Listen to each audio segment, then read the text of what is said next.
एक चीज देखनी पड़ेगी हमारे को, और वो होती है कौन सी? घनत्व बराबर क्या लिखते हो आप? द्रव्यमान बटे आयतन। ये क्या होता है आपका? नॉर्मल घनत्व बराबर होता है कि नहीं होता? इंग्लिश में भी लिख देते हैं इसको, डेंसिटी ऑफ यूनिट सेल।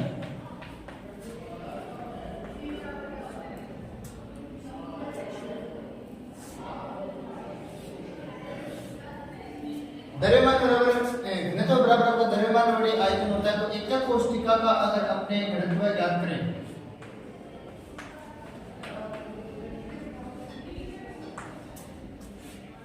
एकक कोष्ठिका का घनत्व क्या हो जाएगा? जिस प्रकार द्रव्यमान करते हैं उसी प्रकार एकक कोष्ठिका का द्रव्यमान,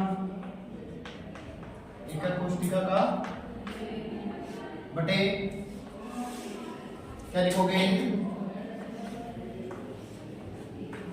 एकक कोष्ठिका का आयतन, एकक कोष्ठिका का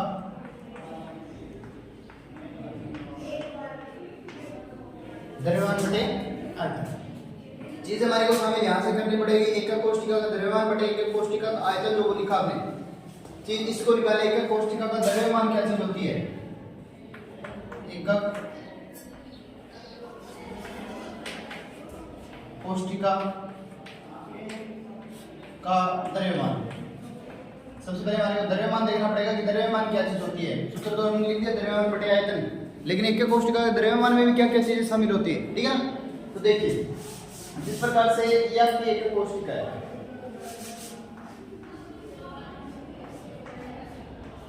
ये वाली एकक कोष्ठिका देख लो आप। अब इसमें देखो सभी एक जो ये आपके कोने होते हैं ना, उसके ऊपर क्या होता है? गोला होता है ना? अरे होता है नहीं होता? इस तरीके से ये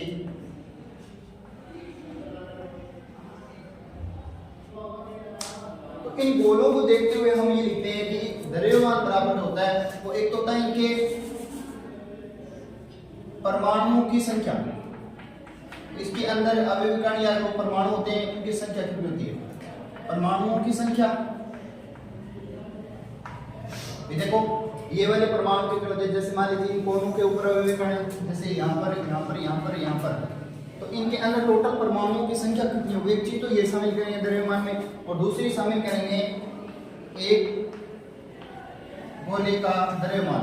एक गोले का द्रव्यमान, एक गोले का द्रव्यमान कितना है? इसका द्रव्यमान कितना है? अगर हमारे को पता चल जाएगा तो सभी का निकल के आ जाएगा। समझ गए? एक गोले का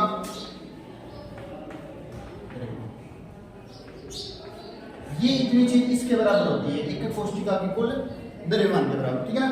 परमाणुओं की संख्या होती है, उसको क्या लिखते हो आप? जड़ लिखते हो। क्या लिखते हो? जड़। और ये जो गोले का द्रव्यमान होता है उसको किससे लिखते हो आप? एम से। किससे लिखते हो? तो जेड गुणा एम। यहाँ पर लिख देते हैं एकक कोष्ठिका का द्रव्यमान। अब जेड इंटू एम हो गया आपका, ये आपका द्रव्यमान के बराबर यहाँ पर रख दो, घनत्व बराबर। तो यहाँ पर रखोगे घनत्व, एकक कोष्ठिका का घनत्व बराबर क्या रखोगे? ये वाला द्रव्यमान की जगह क्या बना है? जेड गुणा एम। और देखो एकक कोष्ठिका का आयतन, आयतन क्या होता है आपका? आयतन क्या होता है? अरे किनारा, ये देखो जैसे ये वाला ये सारे क्या ए, तो इसका आयतन होगा वो होगा ए की क्यूब। क्या होगा? ए की क्यूब। आयतन क्या होगा? ए की क्यूब। ये सूत्र तैयार होके यहाँ पर आ गया। अब आगे देखो ये वाला जो अंक दिखाई दे रहे हैं आपका, एक परमाणु का द्रव्यमान, ये वाला एक गोले का द्रव्यमान, ये वाला ये भी आगे डिवाइडेड होता है। क्या क्या चीज शामिल होती है वो देखिए। यहाँ लिख रहा हूं मैं, एक गोले का द्रव्यमान, एक गोले का जो द्रव्यमान ये जो है ये आपका होता है मोलर द्रव्यमान, मोलर द्रव्यमान बटे अवोगाद्रो संख्या, अवोगाद्रो संख्या। बोले तो आप ये लिख सकते हो m बराबर मोलर द्रव्यमान कैपिटल M और अवोगाद्रो संख्या किससे लिखते हो NaCl। ये चीज यहां पर आपको ये m है, इस पर आप क्या लिख सकते हो आप कैपिटल M बटे Na, एक ही चीज लिख सकते हो। समझे कि नहीं समझे? ये पूरा का पूरा मान इस एक कोष्ठिका वाला इसके अंदर जेनेसिटी के अंदर तो d बराबर यहां पर रखते हैं d, तो d बराबर क्या लिखोगे देखो z, ठीक है। m बराबर आपके एक गोले का जो द्रव्यमान उसके बराबर क्या आपका मोलर द्रव्यमान बटे अवोगाद्रो संख्या, तो ये रखोगे आपने, ये रख दिया Na और नीचे क्या रखोगे A क्यूब आयतन, ठीक है। इसको आगे बढ़ाओगे तो ये चीज कैसे लिख सकते हो आप इसको z गुना m बटे क्या लिख सकते हो उनमें A क्यूब गुना Na, ये चीज आपकी निकल के आ जाएगी किसके बराबर घनत्व बराबर। अर्थात हम कह सकते हैं कि d बराबर जो है वो z परमाणुओं की संख्या और इसका मोलर द्रव्यमान और आयतन और अवोगाद्रो संख्या लिख सकते हो आप सभी के सभी डाटा के मान। d बराबर आपको पता है घनत्व होता है, z बराबर परमाणुओं की संख्या है, m बराबर ये वाला मोलर द्रव्यमान है और ये आयतन है और ये आपकी अवोगाद्रो संख्या है जिसका अच्छा है।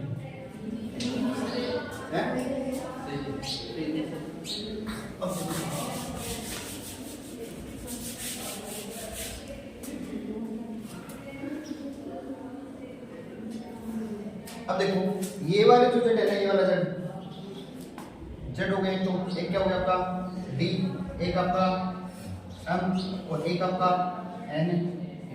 इन चारों के बीच में एक प्रकार का रिलेशन हो गया है। अब क्वेश्चन में पूछ लिया जाता है इसके ऊपर कई बार, ठीक है ना। क्वेश्चन किस तरीके से आपको जेड का मान ज्ञात करना पूछ लिया जाएगा, डी का मान और एम का मान, अवोगाद्रो संख्या का मान तो आप जानते हो, ठीक है ना। जेड का मान ज्यादा पूछा जाता है कैसे, डी का मान आपको घनत्व दे दिया जाएगा इस मोलर द्रव्यमान का मान दे करके और एन ए का मान आपको दियो, ठीक है ना। तो उतारो इससे पहले फिर अगला क्वेश्चन करते हैं।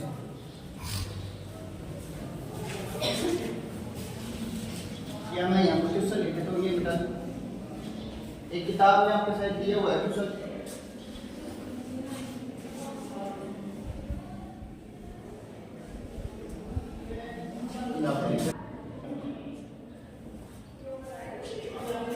देखिए इसको एक बार घनत्व बराबर हमने देखा था द्रव्यमान बटे आयतन।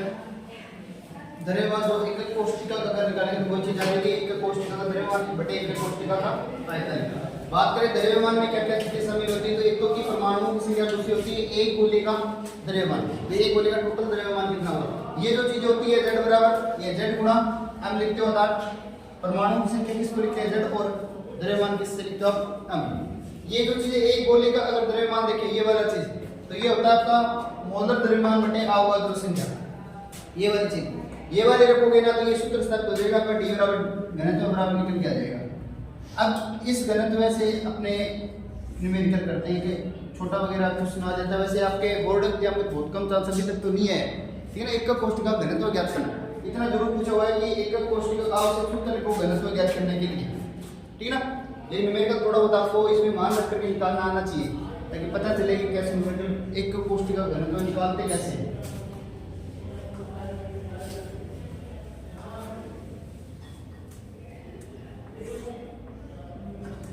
तो देखिए सबसे पहले देखिए एक तत्व का मोलर द्रव्यमान 2.7 गुणा 10⁻², और 405 पिकोमीटर लंबाई वाले घनी एक कोष्ठिका, और उसका जो घनत्व है वो है आपका 2.7 गुणा 10⁻³ ये तीन चीजें आपको इस क्वेश्चन में दी हुई है। बात ज्ञात करनी है, आपको प्रकृति ज्ञात करनी है। प्रकृति का मतलब ये याद करना है कि आपको ये एसएससी है या बीसीसी है, क्या चीज है। सबसे पहले देखिए ये वाला मोलर द्रव्यमान, मोलर द्रव्यमान का मतलब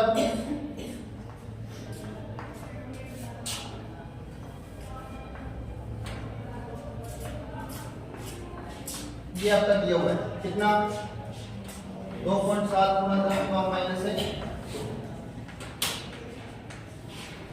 फिर 405 पिकोमीटर लंबाई वाली एक घनीय कोशिका, मतलब आप जो ये एक कोशिका बनाते हैं ना इस तरीके से,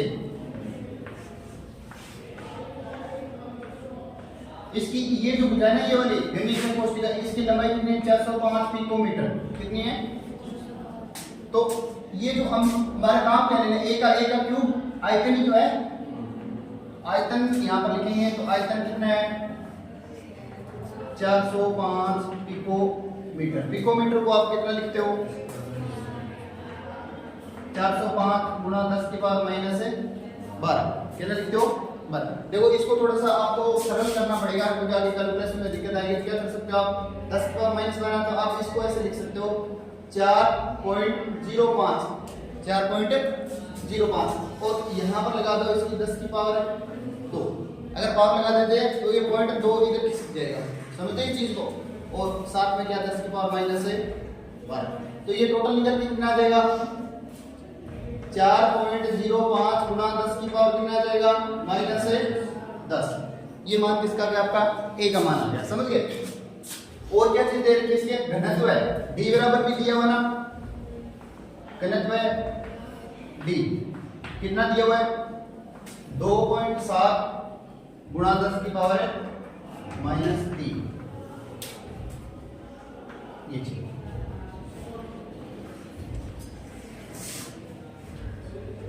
तो d बराबर आप कर लो z m और a की क्यूब और n है, इसके मान रख दो घनत्व आ जाएगा। कैसे देखो d का मान कितना दिया हुआ है ये वाला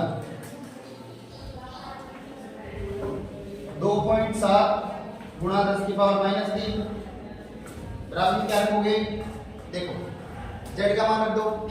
z का मान दिया हुआ है इसमें नहीं दिया हुआ, z का मान हमारे को ज्ञात करना है, पदार्थ प्रकृति उसी से पता चलेगी क्योंकि परमाणुओं की संख्या निकालनी है हमारे को। परमाणुओं की संख्या जैसे हमारे 2 आ गई 3 आ गई 4 आ गई तो हमारे को पता चल जाएगी वो FCC है BCC है क्या है।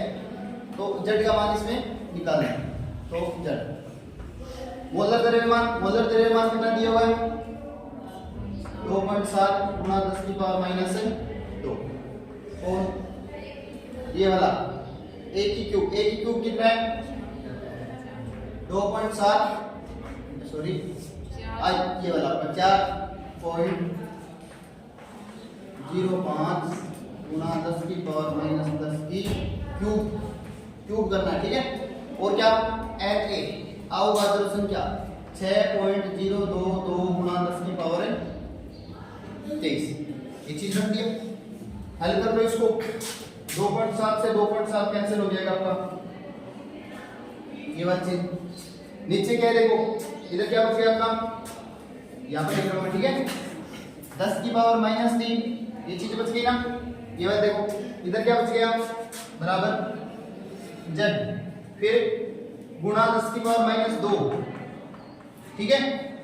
फिर क्या नीचे 4.05 गुणा 10 की पावर माइनस 10 क्यूब है, इनको क्यूब करना है हमारे को तो अलग अलग देखो 4.05 की क्यूब कर दो पहले तो 4.05 की क्यूब करोगे, फिर क्या करोगे 10 की पावर माइनस 10 की क्यूब करोगे और फिर 6.022 गुणा 10 की पावर 23 का मान रख दोगे। कैसे इसका जब आप मल्टीप्लाई करोगे गुणा करोगे ना क्यूब करोगे तो मान निकल के आएगा आपका 66.43 क्यूब कर लेना। और 10 की पावर माइनस 10 की क्यूब करोगे तो ये मान निकल के आएगा आपका 10 की पावर माइनस 30 निकल के आएगा माइनस 30।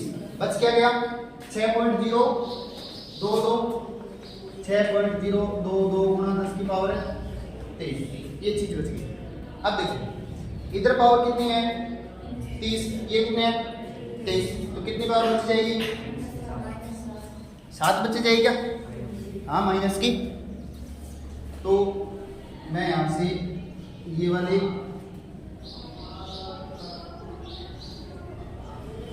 मान माइनस 7 रखते, ऊपर कितनी है -2 नीचे कितनी है तो कितनी हो जाएगी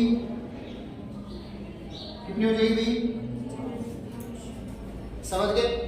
नीचे और 10 की पावर -3 बराबर z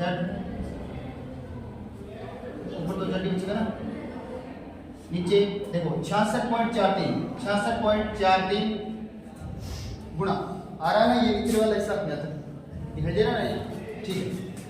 गुणा किससे करना आपको 6.022, पावर कितनी है इसकी 10 की पावर -5, ये चीज हमारे निकल के आते हैं। देखिए 66.43 गुणा 6.022 और गुणा 10 की पावर -5, इधर बराबर में 10 की पावर -3 है जो हमने डी का मान रखा था, और ऊपर क्या है जेड का। इसको जेड के बराबर में लेना है, जेड का मान निकालना ना, जेड के बराबर जब लेओगे इसका मान टोटल, तो देखो इसको और इसको गुणा करो, पहले तो कितना मान निकल के आएगा, मैं लिख देता हूं आप निकाल लेना 400.102, ये मान जब इन दोनों को गुणा करोगे तो निकल के आ जाएगा, समझ गए। गुणा में क्या है आपका 10 की पावर -5, और जेड के बराबर में लेके जाओगे ना तो ये भी क्या आ जाएगा, इसके गुणा में हो जाएगा, तो क्या लिखोगे गुणा 10 की पावर -3। ये अगर 10 की पावर -5 10 की पावर -6 तो ये कितना हो जाएगा, अरे 3, ये माइनस का ये भी 3 है, सीधा ही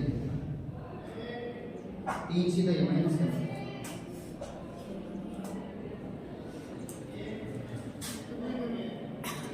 ये ठीक है, माइनस का नहीं है सीधा ही 3।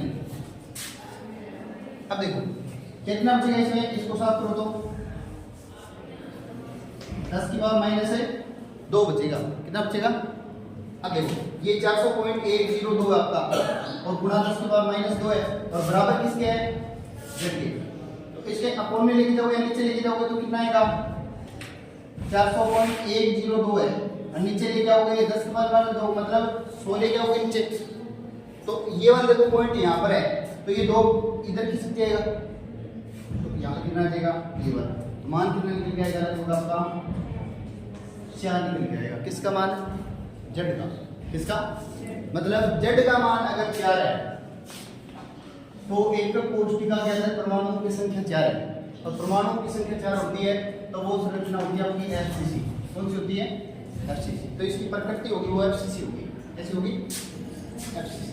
ये अभी तक ऐसे याद करना पूछते नहीं है बोर्ड एग्जाम में तो, लेकिन बोर्ड एग्जाम के हिसाब से नहीं चलना पूरा हमारे को, एक कोष्ठिका से घनत्व ज्ञात करना आना भी चाहिए हमारे को, तो इस तरीके से मान रख करके ज्ञात कर लेते हैं। 1-2 किताब में भी